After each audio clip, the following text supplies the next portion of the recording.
Hi guys, welcome to our channel Day with Mom. எல்லாருக்கும் வணக்கம். எல்லாரும் எப்படி இருக்கீங்க? தேவ் குட்டி வந்து அங்க வெள்ள ஹால்ல படுத்திருக்காரு. அவர் வரல. நான் கண்டிப்பா அவரை வந்து நான் வீடியோல காட்டுறேன். என்ன இன்னைக்கு வீடியோல பார்க்க போறீங்க அப்படின்னா வந்துட்டு நிறைய பேர் டெய்லி சொல்றீங்க லைவ் வாங்கக்கா, அட்லீஸ்ட் டெய்லி லைவாவது வாங்க, உங்களால லாங் வீடியோ போட முடியலன்னா அட்லீஸ்ட் லைவாவது வாங்க அப்படின்னு கேட்டுட்டே இருக்கீங்க. அதுக்கும் என்னால் வந்து முடியல. ஏன் முடியல அப்படின்னு பார்த்தீங்கன்னா, அப்பா வந்துட்டு ஊர்லேருந்து வந்திருக்காங்க. ஆல்ரெடி போன தடவை வந்து ஐ செக்அப் பண்ணிட்டு ஐ ஆப்ரேஷன் பண்ணோம். அப்புறம் கிட்னி ப்ராப்ளம்னு தெரிஞ்சுது, அதுக்கு போனோம். இப்போ மறுபடியும் வந்து கண்ணில் வந்து அவங்களுக்கு பாதிப்பு வந்திருக்கு. ஸோ அதுக்காக வந்திருக்காங்க. ஸோ அதனால நாங்கள் அலைஞ்சிட்டு இருக்கிறதுனால என்னால் எதுவுமே வந்து கான்சென்ட்ரேட் பண்ணவே முடியல. ஏதோ வந்து டெய்லி ஒரு ஷார்ட் வீடியோவாவது போடலாமேன்னு சொல்லிட்டு ஷார்ட்ஸ் மட்டும் நான் போட்டு விட்டுட்டு இருக்கேன். டைட்டில் பார்த்துட்டு உங்களுக்கு யோசனையா இருந்திருக்கும், இப்படி ஒரு முட்டாளா வந்து இருந்திருக்க மாட்டேன் அப்படின்னு வந்து சொல்லியிருந்தேன். உண்மையிலே ஆமாங்க, அது ஒரு இன்சிடென்ட் நடந்துருச்சு. நான் கண்டிப்பா உங்களுக்கு ஷேர் பண்ணியே ஆகணும். அதை பத்தி தான் இந்த வீடியோவில் நம்ம பார்க்க போறோம். என்ன இன்சிடென்ட் அப்படின்னு பார்த்தீங்கன்னா, நம்ம ஸ்டாலின் சார் வந்து ஸ்பெஷல் டிசபிலிட்டி சில்ட்ரனோட பேரண்ட்ஸ்க்கு வந்து டெய்லரிங் மிஷின் ப்ரொவைட் பண்றதா சொல்லியிருந்தாங்க. ஸோ அதுக்கு வந்து அப்ளை பண்றதுக்காக தேவக்குட்டியோட மிஸ் வந்து அவங்க ஸ்கூல் மிஸ் வந்து சொல்லியிருந்தாங்க, இந்த மாதிரி கொடுக்குறாங்கப்பா, நீங்க அப்ளை பண்ணி வாங்கிக்கோங்க அப்படின்னு சொல்லியிருந்தாங்க. சரி, நான் அதுக்காக தான் வந்து ப்ரிப்பேர் பண்ணி முன்னாடியே சொல்லிட்டாங்க, என்ன டேட்டு சொல்றோம் அந்த டேட்ல போய் நீங்க அப்ளை பண்ணிக்கோங்க அப்படின்னு சொன்னாங்க. சென்னை கலெக்டர் ஆஃபீஸ்க்கு போகணும். நம்ம எந்த இடத்துல இருக்கோமோ அந்த கலெக்டர் ஆஃபீஸ்க்கு போய் இது பண்ணோம். நான் ஒரு காலையில முந்தின நாள் நைட்டே வந்து அவனோட எல்லா டாக்குமெண்ட்ஸும் நான் எடுத்து வச்சுட்டேன். ஆதார் கார்டு, நான் அவனோட birth certificate, community certificate, disability certificate, UDID card, அந்த டிசபிலிட்டி சர்டிஃபிகேட், அந்த புக்கு, பாஸ்புக்கு எல்லாமே வந்து வேணும். கரெக்டா ஜெராக்ஸ் காப்பி ஒன்று, இது ஒன்று. கடைசியில் அதுக்கப்புறம் என்னோட இதுவும் டாக்குமெண்ட்ஸும் எடுத்துக்கோங்க அப்படின்னு சொல்லியிருந்தாங்க. நானும் வந்து ஆதார் கார்டு இதெல்லாம் எடுத்துட்டு போயிட்டு அங்கே பார்த்தா ஒரு ஊரே நிற்குது. ஊரே இருக்காங்க. நான் காலையில் ரொம்ப 10 மணி ஆயிடுச்சு போகிறதுக்கு. அங்கே பார்த்தா அவ்வளோ பேர் வந்திருந்தாங்க. டோக்கன் வைஸ் தான் கொடுக்குறாங்க. டோக்கன் வாங்கிட்டு நான் வெயிட் பண்ணிட்டு இருந்தேன். அங்கே வந்து ஒரு அம்மாவும் இருந்தாங்க என் கூட. என்னம்மா நீ டோக்கன் வாங்கிட்டே அப்படின்னு கேட்டாங்க. இல்லைங்க, நானும் இப்போதான் வந்தேன். அதுக்குள்ளே டோக்கன் கொடுக்குறவர் உள்ளே போயிட்டாரு. உள்ளே போனோன்னு வைங்களேன், நீங்கள் அங்கே தான் நிற்கணும், வெளில தான் நிற்கணும், அங்கே தான் டோக்கன் கொடுப்பாங்க. டோக்கன் வாங்காமல் இங்கே வரக்கூடாது, அவங்க சொல்லுவாங்க, அதுக்கப்புறம் தான் நீங்கள் உள்ளே வரணும் அப்படின்ட்டாங்க. திரும்பி நாங்கள் அப்படியே அலைஞ்சிட்டே இருந்தோம். டோக்கன் வாங்குறதுக்கே எங்களுக்கு ரொம்ப நேரம் ஆயிடுச்சு. அந்த அம்மா எனக்கு நல்லா ஹெல்ப் பண்ணாங்க. அவங்களும் என் கூடயே தான் இருந்தாங்க. அதுக்கப்புறம் அவங்க என்னெல்லாம் அதுக்கப்புறம் உள்ள போங்க அப்படின்னு சொல்லிட்டாங்க. கொஞ்சம் எனக்கு வந்து 57 டோக்கன் நம்பர், என்னோட டோக்கன் நம்பர் வந்து 57. அப்புறம் அவங்க 1 by 1 கொஞ்சம் பேர் உள்ள போங்க அப்படின்னு சொன்னோன்னா ஆஃபீஸ்க்குள்ள போய் உட்காந்துருந்தாங்க சேர்ல உட்காந்துட்டு. அப்புறம் எல்லா டாக்குமெண்ட்ஸும் அவங்க செக் பண்றாங்க, ஒருத்தவங்க வந்து செக் பண்றாங்க. ஸோ அப்போ வந்துட்டு எல்லாருமே வந்து டெய்லரிங் சர்டிஃபிகேட் வந்து வச்சிருக்காங்க. சர்டிஃபிகேட்டோட ஒரிஜினல் வச்சிருக்காங்க, ஜெராக்ஸ் காப்பி வச்சிருக்காங்க. ஆக்சுவலி என்கிட்ட நான் என்ன பண்ணிட்டேன் முட்டாள்தனம், அந்த சர்டிஃபிகேட்டை வீட்டிலேயே வச்சுட்டு போயிட்டேன். சர்டிஃபிகேட் அந்த அளவுக்கு நான் கேர்லெஸ்ஸாக இருந்தேன். போகிறதுக்கே டெய்லர் மிஷின் வாங்குறதுக்கு அப்ளை பண்ண போகிறோம். பட் மெயினான இதை கொண்டு போகணுமா இல்லையா, அந்த அறிவு கூட, அந்த இது கூட எனக்கு இல்லை. அவ்வளோ கேர்லெஸ்ஸாக இருந்திருக்கேன். மண்டை மேலே இருக்கிற கொண்டையை மறந்துட்டியம்மா, அந்த கதையாயிடுச்சு. அங்கே போயிட்டு நான் எல்லாத்தையுமே கேட்குறேன், டெய்லரிங் சர்டிஃபிகேட் எடுத்துகிட்டு வரலங்க, என்ன பண்ணுறது? ஐயோ அதான்ப்பா கண்டிப்பாக மஸ்ட்டுப்பா, அதுக்கு தான்ப்பா நம்ம அப்ளை பண்ணுறோம் அப்படின்னு அங்கே கேண்டிடேட்ஸ், அதாவது என்ன மாதிரி நிறைய பேரண்ட்ஸ் இருக்காங்களோ அவங்க சொல்கிறாங்க. சரி, நம்ம வீட்டில் தானே இருக்குது, நம்ம கோசிஸ்டர் பிரியா வீட்டில் தானே இருக்காங்க, அவங்கக்கிட்ட வந்து ஃபோட்டோவாக எடுத்து தர சொல்லிடலாம், நம்ம ஜெராக்ஸ் காட்டிடலாம். ஜெராக்ஸ் காட்டிட்டா ஒரிஜினல் வந்து அப்புறமா கூட நீங்கள் வந்து காட்டிக்கலாம் அப்படின்னு சொன்னாங்க. சரி, நீங்கள் ஜெராக்ஸாவது வைங்க அப்படின்னு நாங்கள் உள்ளவங்களாம் சொன்னாங்க. சரி, நான் வந்து சிஸ்டருக்கு கால் பண்ணேன், பிரியாக்காவுக்கு கால் பண்ணி இந்த மாதிரி ஃபைல் வந்து பீரோவில் இருக்குது, நீங்கள் கொஞ்சம் பார்த்து எடுத்துட்டாங்க, ஃபோட்டோ மட்டும் அனுப்புங்க. அவங்களும் தேடுறாங்க. கடைசியில் சர்டிஃபிகேட்டே இல்லை, நீங்கள் கேட்குற மாதிரி எதுவுமே இல்லை அப்படின்ட்டாங்க.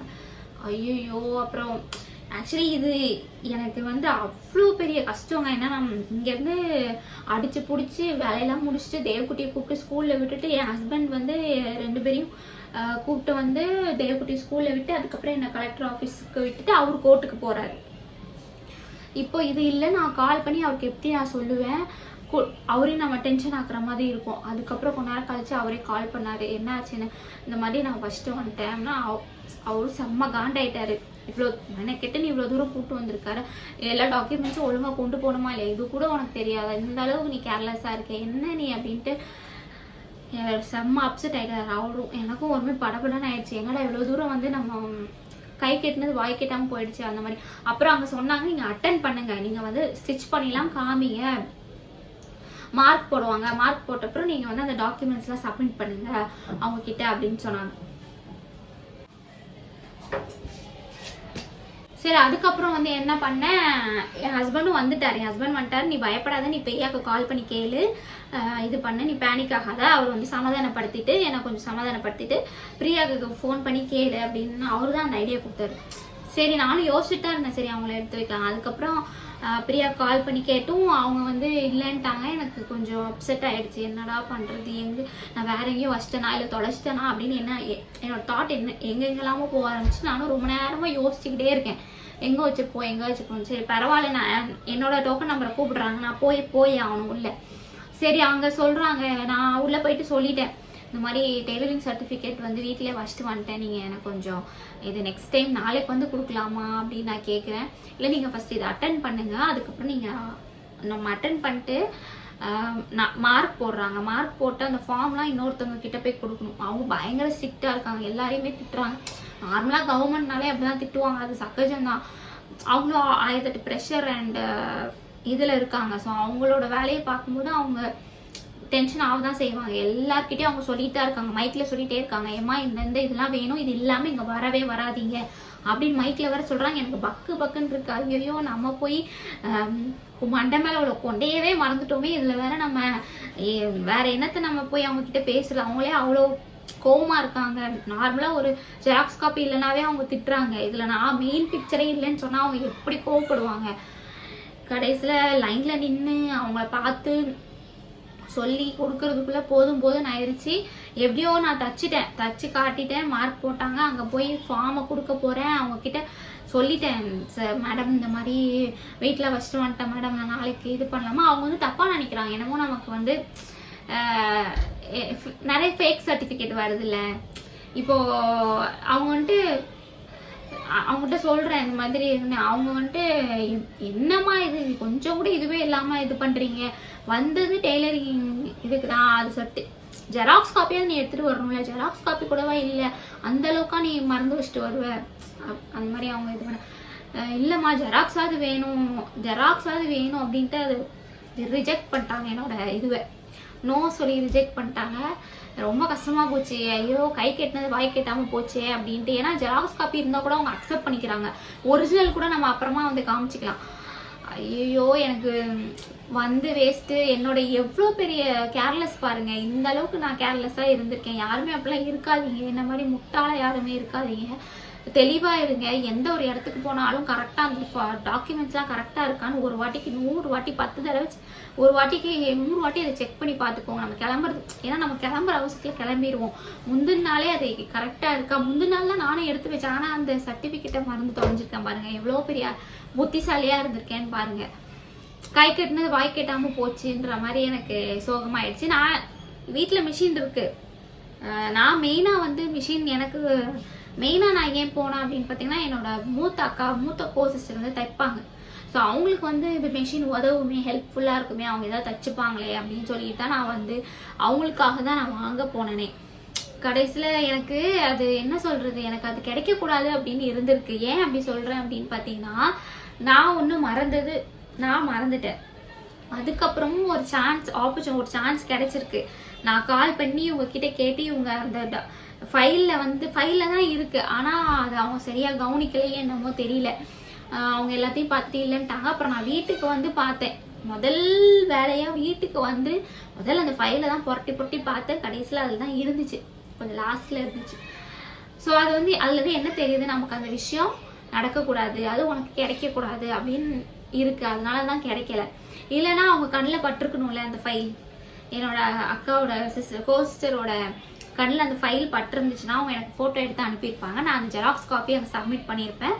சூப்பராக எல்லாமே முடிஞ்சிருக்கும். ஆனால் எல்லாமே போச்சு, ஊற்றிக்கிச்சு, எல்லாமே புஷ்ஷுன்னு போச்சு. கை கெட்டினது வாய் கெட்டல அப்படின்னு நான் சொல்லுவேன். ஸோ இந்த மாதிரி ஒரு முட்டாள்தனத்தை யாருமே பண்ணியிருக்க மாட்டாங்க, அவ்வளோ தூரம் அலைஞ்சு தெரிஞ்சு. ஸோ எனக்கு நான் ரொம்ப கேர்லெஸ்ஸாக இருந்துட்டேன் இந்த விஷயத்தில். ஏன்னா ஒருவேளை என்ன சொல்கிறது, அக்கா கோ சிஸ்டருக்கு வாங்கி கொடுக்கணும்னு ஆசைப்பட்டேன். பட் அது நடக்கலை. அவங்க யூஸ்ஃபுல்லாக இருக்கும் அப்படின்னு பார்த்தேன். பட் அது நடக்கலை. பட் பார்க்கலாம் நெக்ஸ்ட் டைம் எப்போவாது நடக்குமா. ஏன்னா இப்போ கரெக்டாக எலெக்ஷன் டைம். ஸோ இந்த டைம் அவங்க கண்டிப்பாக எல்லாருக்குமே கொடுத்துருவாங்க. இதுக்கப்புறம் அவங்க இங்கே எப்போ கொடுப்பாங்கன்னு தெரியாது.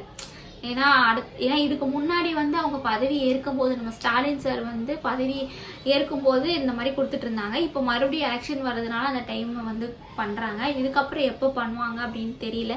ஸோ இதுக்கப்புறம் பண்ணுறதா இருந்தால் கண்டிப்பாக அப்ளை பண்ணி வாங்கிக்கணும். என்ன மாதிரி யாராவது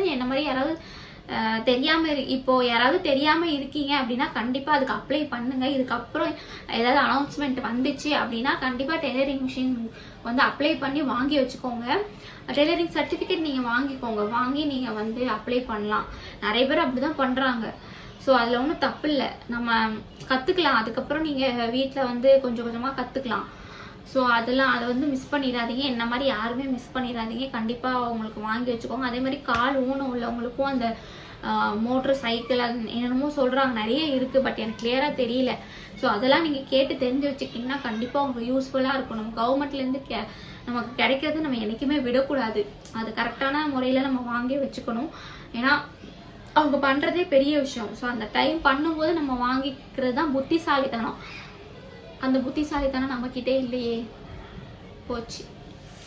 அதான் எனக்கு ரொம்ப கஷ்டமாக போச்சுங்க. அதை உங்ககிட்ட கண்டிப்பாக உங்ககிட்ட ஷேர் பண்ணணும்னு நினச்சேன். யாராவது இது தெரியாதவங்க கூட நிறைய பேர் இருப்பீங்க. ஸோ இதுக்கப்புறம் தெரிஞ்சதுன்னா கண்டிப்பாக அப்ளை பண்ணி வாங்கிக்கோங்க. ஓகேவா? ஆக்சுவலி என்ன ப்ராசஸ்னால், உள்ளே போகணும்.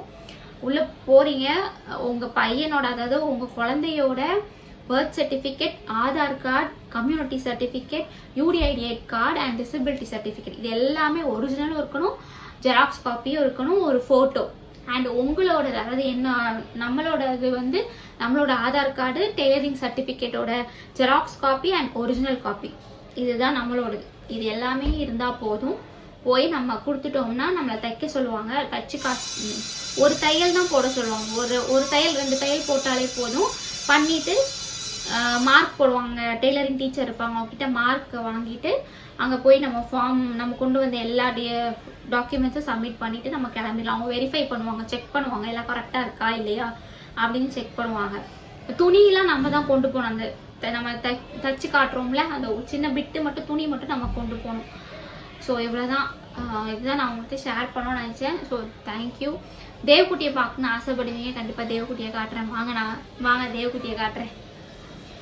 ஹாய் ஹாய் சொல்லு. அப்படிதான் ஹாய் சொல்லு. ஹாய் சொல்கிறாரு அவங்களுக்கு. இப்படி காட்டினாதான் பேசுவியா? செல்ஃபி காட்டினாதான் பேசுவாராம். ஆக்ஷனை பற்றியா பேசு. எப்படி இருக்கீங்க கேளு. எப்படி இருக்கீங்க எல்லாரும்? நல்லா இருக்கீங்களா? தேவ் நல்லா இருக்கான். கை கால்லாம் ஆட்டுறானா அப்படின்னா சந்தோஷமா இருக்கான்னு அர்த்தம். இன்னும் சந்தோஷமா இருக்கியா? ஐயா மூஞ்ச பத்தியா? என்ன சவுண்டு கொடுக்குற? இரு கையை பிடிச்சி இருக்காத. இப்படிதான் பேசு. சரி.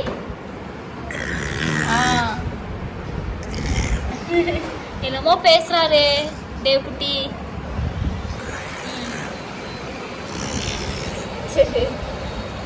என்ன டான்ஸ் இது? என்ன டான்ஸு? தேவ் ஆடுறா பாரு. தேவ் டான்ஸ் ஆடுறான் பாரு. என்ன ஐயோ, கிட்டலாம் அப்படி காட்டக்கூடாது, பயந்துருவாங்க. கிட்டலாம் காட்டக்கூடாது.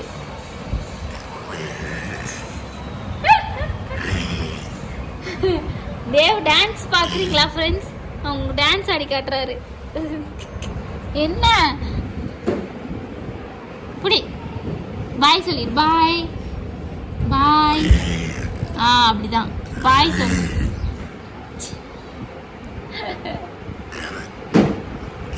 சரி பாய் பாய்.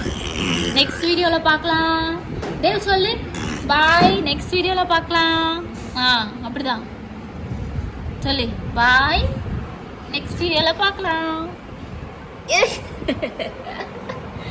இப்படி கிட்ட கொண்டு போனா பயந்துருவாங்கடா. ஐயா ஓய் தலை பாரு. ஃபோனை பிடிங்கினோடனே இவர் டிவி பார்க்கலாம். டிவி பார்த்துட்டு இருக்காரு. ஓய், ரிமோட் எடுத்து டிவி போடுற அளவுக்கு பெரிய ஆள் ஆயிட்ட. ஐஸ்கிரீம், அப்புறம் ஐஸ்கிரீம். தள்ளி உட்காருமா. தேவ் என்ன கொடுக்குறா நாக்கு? சரி சரி சரி, இந்த பண்ணு தானே கொடுக்குறா. இந்த சாப்பிடுமா. சாப். ஏன் தம்பி கொடுத்தா வாங்க மாட்டியா? எப்படி சாப்பிட்றான் பாரு. தள்ளி வா, பின்னாடி வந்து உட்காரணும்.